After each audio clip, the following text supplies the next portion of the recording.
So a while back, I gave an assignment, and it was section 7.3. And in section 7.3, there was a problem number 25 that several people asked me about. Several people expressed concerns. So let's take a quick look at this problem. In this problem, I'm going to show you guys an algebra tile approach to understanding it. I see that in this problem, it says I've got kx squared minus 12x plus 9, and it's telling me it is the square of a binomial. But it doesn't tell it, but I need to find out what k is. Now I can see that I've got negative 12x's and positive 9 ones, so I'm going to go ahead and represent those guys with algebra tiles. And I'll start with the 9 ones because 1 is something that I'm more familiar with. I get ones. Oh, something else, as long as we're going to talk about two things that can be multiplied together to get a trinomial like this one, kx squared minus 12x plus 9. Trinomials, by the way, are when you have three terms added together, three things that are added together. Kx squared is one, negative 12x is another, positive 9 is another. That's three terms, trinomial. If a trinomial can be factored, if you can divide it up and break it into things that can be multiplied together, then the algebra tiles should be able to form a rectangle or a square. And in this case, when I write out the 9 ones, I can write out those little 1 tiles to form a square. So it works so far. I've now got negative 12x. I'm going to go ahead and begin to write out my negative x's. Now with an x, I've got to make it long and skinny. It is 1 wide and it is x long.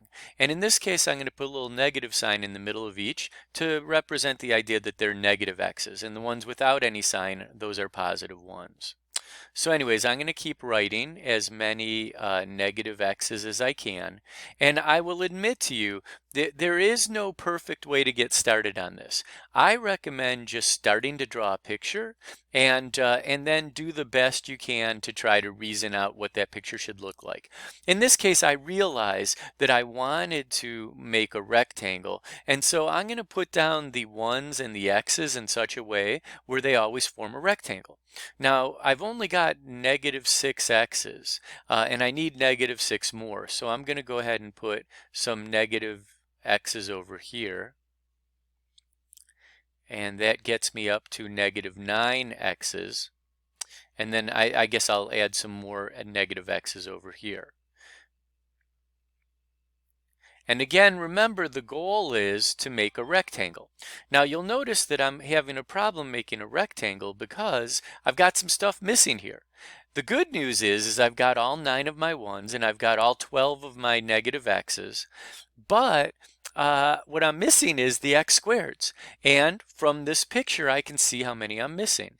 Here's an x squared, and here's an x squared, and here's an x squared, and here's an x squared.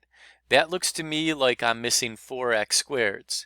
And so I believe my answer for k is equal to 4. Now, just to double check, we're going to look at this from the algebra perspective. In order to get that stuff in the middle there, I probably had to start with 3 1's added to 2 negative x's.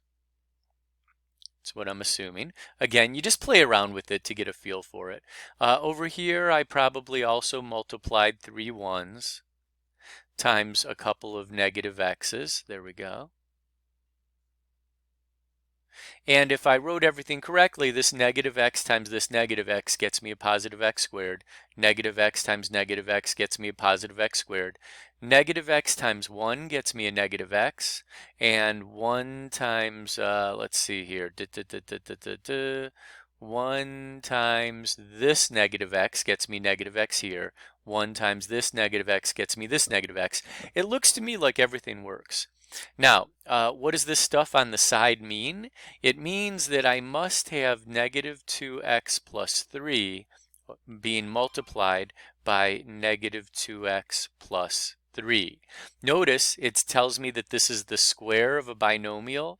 Well, negative 2x plus 3 times negative 2x plus 3 is negative 2x plus 3 squared. And I'm going to go ahead and write it out like this for you. That's what it really is. Let's go ahead and FOIL it out and double check and make sure that we end up getting that 4 there and that the rest of the thing looks like we expect. So negative 2x plus 3 times negative 2x plus 3, that's going to get us positive 4x squared. And then negative 2x negative 2x times 3 is negative 6x. Negative 2x times 3 is negative 6x. And 3 times 3 is 9. That gets me 4x squared minus 12x plus 9. Voila! I believe that the correct answer here for K is 4. I just wanted to take you through that challenge. And for those of you that are not believers in algebra tiles, I'm kind of hoping that this makes you rethink that situation. All right.